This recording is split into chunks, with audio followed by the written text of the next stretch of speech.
Right now, America is waiting to hear what the president has to say about bringing U.S. troops home from Afghanistan. Mr. Obama set to address the nation tonight at 8 p.m. Eastern. California Congressman Duncan Hunter is a Republican on the Armed Services Committee and joins us now. Washington Congressman Adam Smith is the committee's ranking Democrat. Congressman Smith, to you first. What are you hoping to hear from the president? Well, I think we want to see more details on his plan for the drawdown in Afghanistan. There's a pretty broad consensus that we're going to have a drawdown. The question is how quick.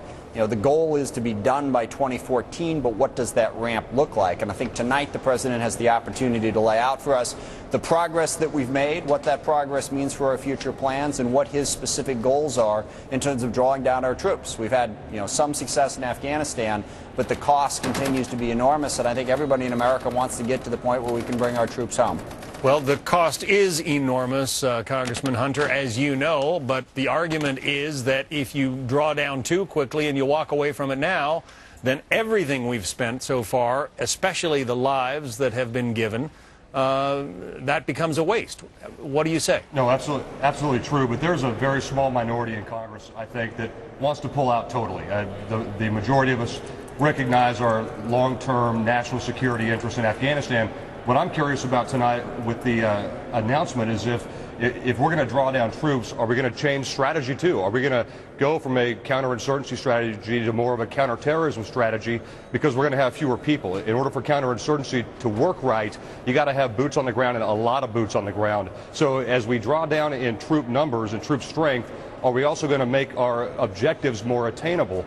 I think we can do that. I think we can be successful in making sure that the bad guys in Afghanistan don't turn their attention to our homeland by using fewer troops, but that's going to take the president changing the objectives and making them clear-cut to the American people as we draw down troops. Because as we draw them down, we have to change the strategy, I think, in order for any type of drawdown to succeed.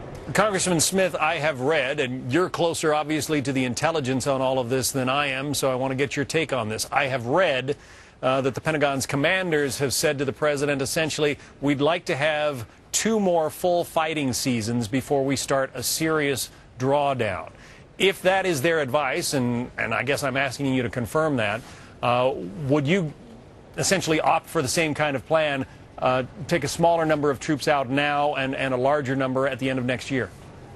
Well, I can't confirm that directly, but certainly the military is always very cautious. They were cautious in Iraq as well. We had a hearing in the Armed Services Committee this morning about the drawdown in Iraq, and we're down to 50, or I guess it's 46,000 troops now in Iraq. We're hoping to get down to 0 by the end of the year. There were some commanders who thought that pace was too quick, but Iraq has been able to stand. And remember, in Afghanistan, they have trained an enormous number of Afghan military and police. So I agree with Duncan on the balance there. What is the mission? How many boots do you have on the ground? But our hope is to increase the number of Afghan boots on the ground, and we've done that. So I think we do need to have a realistic plan for that drawdown. But we're going to have to start proceeding forward on that, both because of the need in terms of cost, but also, we can't be there forever. The Afghans have to take responsibility. Congressman Hunter, I know you're an Afghan veteran yourself. Is this a situation where the president has to press the Pentagon and say, no, let's do it a little quicker than you guys might want to do it? He probably does. I would, with all due respect to our military leadership, they're still inside that, what I would call the military box, and it's hard for them to get outside of that. So they're going to press for more troops, and they're going to press for more time. They're going to show that we have made successes, but like Adam said, we haven't made as much success as we would have liked after this much amount of time, this much amount of money, and as many lives as have been spent over there. So, that's where he's at. He's going to have to mollify his military leadership, and he's going to have to mollify his base too. And that's what I kind of see him doing here. He's trying to make everybody happy. Congressman Hunter from the Republican side, Congressman Smith from the Democratic side. Good to get both of your views on today. Thank you. Thanks. Hear what the president has to say at 8.